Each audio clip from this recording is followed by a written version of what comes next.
Bonjour à toutes et à tous, j'espère que vous allez bien, en tout cas pour ma part ça va très bien, car aujourd'hui on se retrouve dans une nouvelle vidéo, car ça fait 2 mois que j'ai ce petit bijou. On en reparle tout de suite, c'est parti.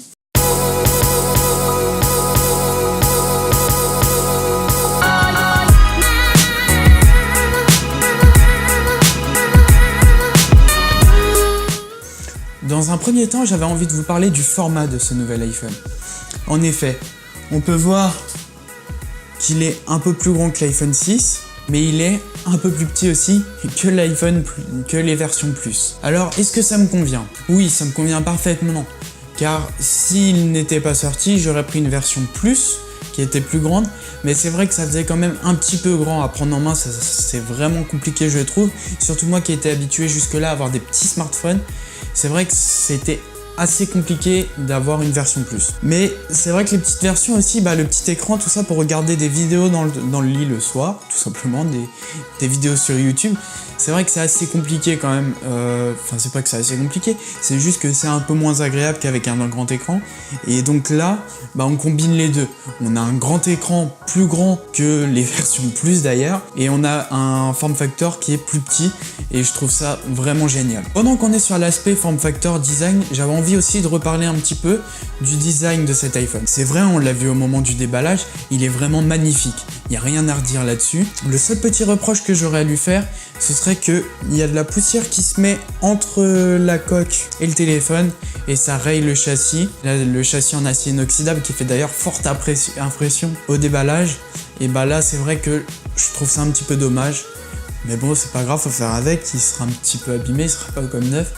Mais je trouve ça un petit peu dommage quand même. Bon, on le sait maintenant depuis quelques mois, l'innovation majeure de ce nouvel iPhone, ça reste le Face ID.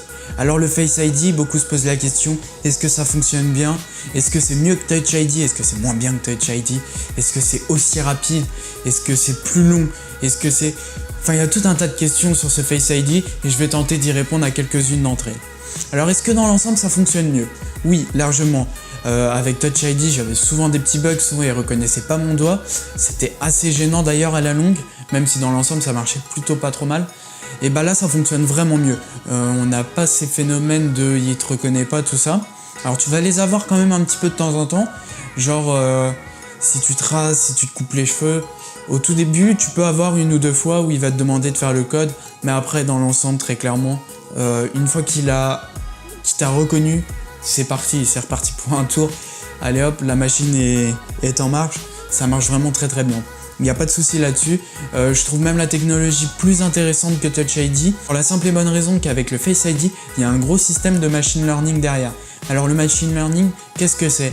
C'est le fait de s'adapter à son utilisateur. Par exemple, demain, il fait froid dehors, je décide de mettre une écharpe. L'écharpe va recouvrir sûrement un petit peu mon menton, voire mes lèvres, parce qu'il fait vraiment très froid, tu vois. Et donc au début, il va pas me reconnaître. Il va me demander de taper le mot de passe, donc moi, bête et discipliné, je vais taper le mot de passe. La deuxième fois non plus, il va avoir un doute. Il se dit que c'est moi, mais comme il est pas sûr, dans le doute, il demande de taper le mot de passe, donc je vais retaper le mot de passe. Et la troisième fois, peut-être encore. On sait jamais, l'écharpe s'est peut-être un petit peu déplacée. Hop, on va retaper le mot de passe. Et à partir de la 4e fois, il va dire « Ok, c'est bon, c'est bien toi. Je t'ai bien reconnu, je te connais par cœur. » Et puis à partir de là, il a appris. Et petit à petit, il apprend avec vous. Et c'est ça que je trouve vraiment super intéressant et que Apple a vraiment super bien travaillé sur ce produit-là. C'est vraiment le machine learning. C'est pour moi l'innovation la plus impressionnante de ce nouvel iPhone. Alors, est-ce que la disparition du bouton Home, qui a été remplacé par une petite barre, est-ce que c'est perturbant? Très clairement non, pas du tout. Au final, je préfère même sans bouton Home qu'avec, c'est un peu paradoxal à dire. Je pensais pas que ça me ferait cette sensation-là au début. Le bouton Home, il était en bas, on le connaît depuis des années. Mais je trouve ça plus naturel en fait de faire un slide vers le haut pour retourner à l'écran d'accueil ou des choses comme ça. Donc c'est des petites gestures comme ça qu'il va falloir apprendre. Ça vient pas, enfin je veux dire on n'est pas né avec ça. Mais néanmoins on s'adapte vraiment très vite. Et pour moi c'est plus efficace que de mettre un bouton au dos comme le font pratiquement tous les fabricants aujourd'hui. Pour la simple et bonne raison que là on n'a pas à réfléchir où est le bouton. On glisse, clac, c'est fait.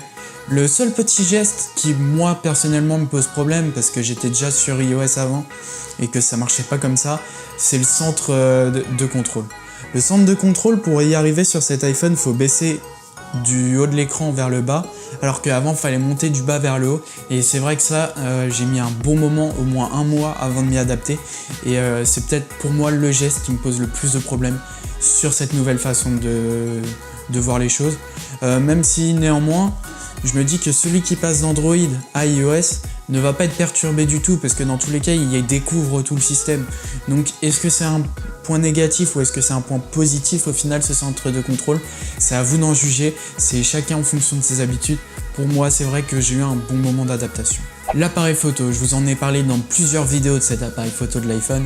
Je vous en ai parlé notamment au déballage, que j'avais envie d'essayer de voir ce que je pouvais faire avec cet appareil photo. Je vous en ai parlé lors de la vidéo sur le DJI Osmo Mobile, que je voulais exploiter pour justement exploiter cet appareil photo, cette capacité à prendre des images de cet iPhone. On parle bien aujourd'hui. Et franchement, c'est vrai que bon, je suis habitué plus ou moins quand même à un vrai appareil photo. J'ai le 700D qui me filme actuellement, c'est celui-là que j'utilise quand je veux faire des photos. Donc c'est vrai qu'on va pas se le cacher, c'est pas pareil. Déjà l'ergonomie, forcément, c'est forcément différent. De toute façon, on peut pas vraiment faire autrement, à part avec quelques accessoires éventuellement. Mais la sensibilité à la lumière va être différente parce que la taille du capteur forcément influe. Mais au final, dans l'ensemble, si les conditions de lumière sont à peu près potables, il s'en sort vraiment mais super bien. Pour un tout petit truc comme ça, j'ai été vraiment impressionné. Et même quand on les passe dans Lightroom, tout ça, au final, je vais pas dire qu'on voit pas la différence, parce qu'il y a quand même moyen de la voir, mais c'est quand même vraiment agréable pour une photo qui est prise avec un téléphone. Et c'est justement un point que... Et au final, c'est vrai que sur les chaînes de photos, ils recommandent souvent de prendre un petit compact dans la poche, toujours sur soi, quand on n'a pas envie d'emmener le matériel. Mais moi, je dirais qu'au jour d'aujourd'hui, est-ce que ça vaut vraiment le coup de remettre 400 € ou plus ou moins dans un compact, ou est-ce que ça vaut plus le coup de peut-être investir 100 ou 200 € de plus à l'achat de son smartphone, mais de l'utiliser comme appareil photo point and shoot, quoi.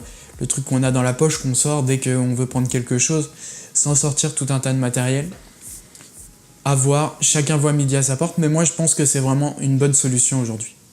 Maintenant, je vais vous parler, pour finir cette vidéo, d'un sujet qui fait beaucoup débat depuis le tout premier iPhone, c'est l'autonomie. Alors l'autonomie de cet iPhone, est-ce qu'elle est bonne? Est-ce qu'elle est potable? Est-ce qu'elle est pas bonne? Très clairement, j'ai été assez impressionné de ce côté-là aussi. Pourquoi? Parce qu'avec mon iPhone 6, j'avais du mal à tenir la journée. Pourtant, j'ai mis une batterie toute neuve et j'avais quand même du mal à tenir la journée avec, en regardant des vidéos le soir et tout. Et là, je l'ai jamais vidé en entier en fait. Je le recharge tous les soirs, comme je faisais avant, parce que c'est une habitude que j'ai prise depuis des années. Mais j'ai pas ce stress de je vais plus avoir de batterie, parce que c'est vrai que je suis jamais arrivé en dessous de 20%. Donc pour moi, je dirais que l'autonomie elle est très bonne. Après, c'est sûr que par rapport à des smartphones actuels que peut faire Xiaomi, que peut faire Huawei aussi, je crois, dans certains ils ont des grosses batteries. C'est vrai que ce sera pas pareil. Très clairement, on reste sur un iPhone, faut pas se voiler la face non plus. Je suis pas sûr que ça tienne 2 jours en utilisation intensive. Et je suis presque quasiment sûr que non en fait. Mais pour une utilisation intensive d'une journée, moi personnellement ça me tient la journée sans aucun souci, sans aucun problème. Et c'est vraiment agréable en fait de pas stresser, arriver en milieu de journée, j'ai oublié ma batterie externe, tout ça. Non, c'est vraiment pas mal et je trouve que l'autonomie est assez correcte. Disons qu'elle est potable sur cet iPhone, là où avant c'était un petit peu juste quand même. Pour conclure cette vidéo, je dirais que l'iPhone 10 est un excellent smartphone. Bien sûr, il coûte super cher, donc il peut être excellent. De toute façon, il le doit, c'est même pas une option. Mais je trouve que c'est vraiment un excellent smartphone.